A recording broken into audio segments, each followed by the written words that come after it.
Hello, today's story, the biggest muddy puddle in the world.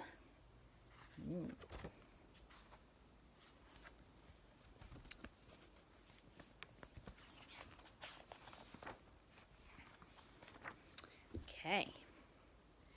Once upon a time, Mummy Pig and Daddy Pig were tucking Peppa and George into bed.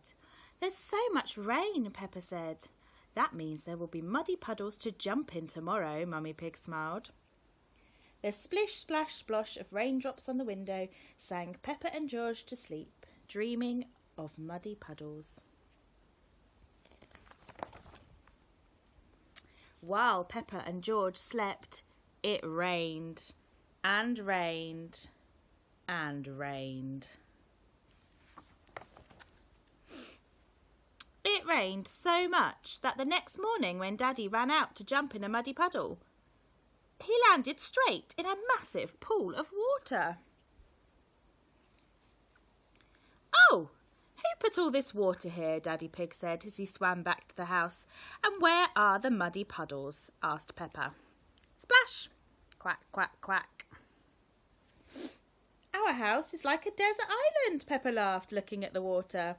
"Oh dear," Mummy Pig said. "How will we get our food?"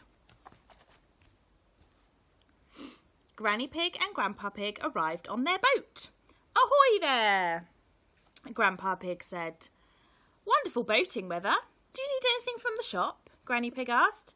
"Can we come too?" Peppa said. "Yes, then you can help us get shopping for everyone." "Polly can be our shopping list. She's very good at remembering things," Granny Pig said, beaming at Polly. "Who's a clever parrot?" "Squawk! Who's a clever parrot?" Polly copied. Polly was good at copying what people said. Peppa, George, Grandpa Pig, Granny Pig and Polly Parrot sailed across the water. It was almost as fun as jumping in muddy puddles. Each house was like its own desert island. They sailed from house to house, house to boat to submarine, asking if people needed anything from the shop. "Do you need anything from the shop?" "Chocolate, please," Susie Sheep said. "Squawk! Chocolate," Polly Parrot copied. "A newspaper and a comic, please," Grandad Dog and Danny Dog said. "Squawk! Newspaper, comic," Polly Parrot copied.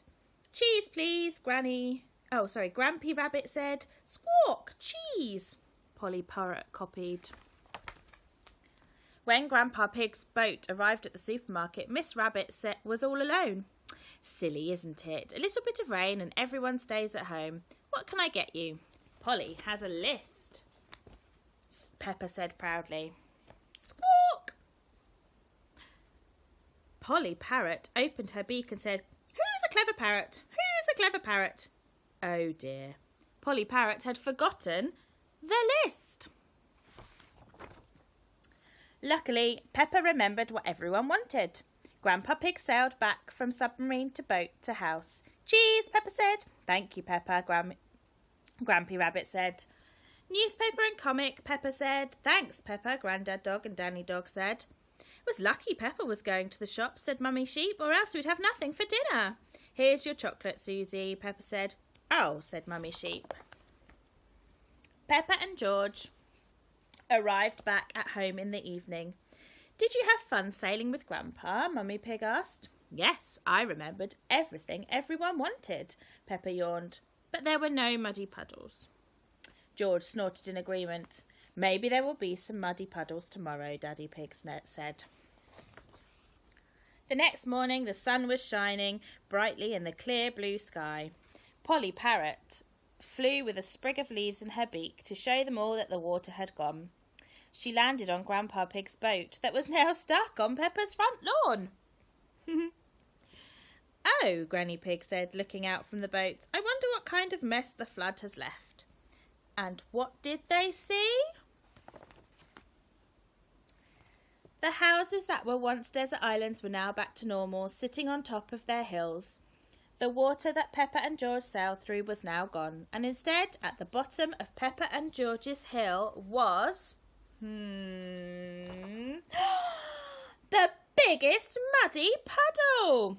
Squelch. Hee hee. Hee hee. Squelch. The biggest muddy puddle in the world. Oh, muddy. Bye.